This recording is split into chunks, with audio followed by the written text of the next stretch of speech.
Vijayalakshmi madam గారి పూజ అన్నమాట. త్రిమూర్తుల పూజ ప్లస్ కృష్ణుడి పూజ.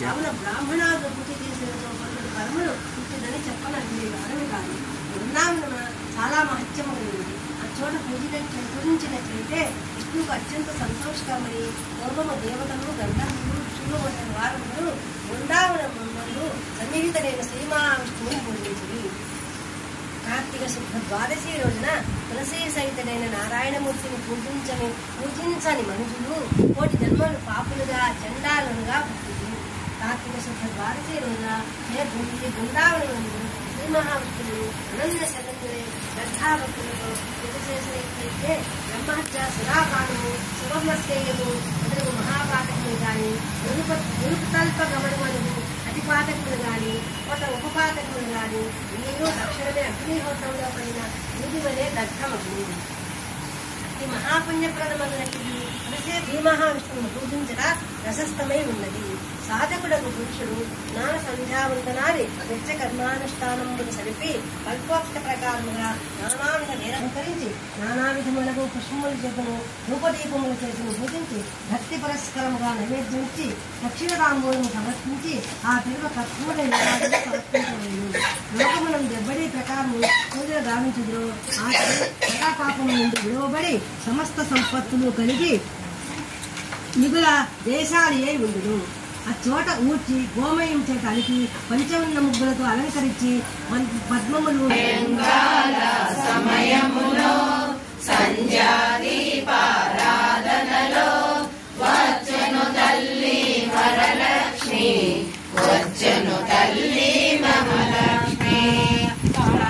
గజ్జలు కట్టింది, కళ్ళను కల్లున వచ్చింది,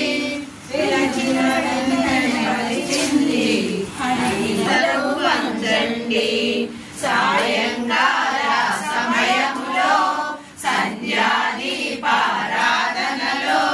వచ్చెను తల్లి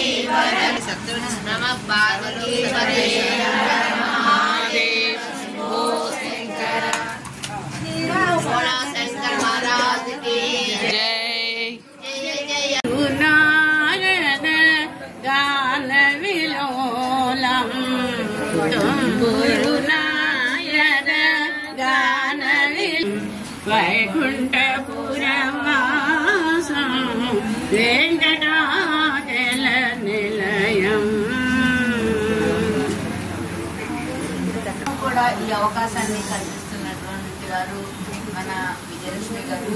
మరి మనందరము కూడా అందరి తరఫున ధన్యవాదాలు తెలియజేద్దాము. ఇలాంటి అవకాశాలు మరెన్నో మనకు ఇవ్వాలని, ఆమె ప్రతి సంవత్సరము ఇలా పూజని వైభవోపేతంగా జరపాలని, మనము దాన్ని కన్నులారా వీక్షించి ఆనందించాలని మనము అందరము కోరుకుందామండి. మనం కూడా ఈ గోకులంలో ఉన్నామని, మనం కూడా ఈ వైకుంఠపురంలో ఉన్నామని, వనంలో గోపికలలాగా మనం అందరము కూడా ఆనందోత్సాహంతో హరినామ జపం చేద్దామండి. ఇప్పుడు మీరు చేసే జపము హరే కృష్ణ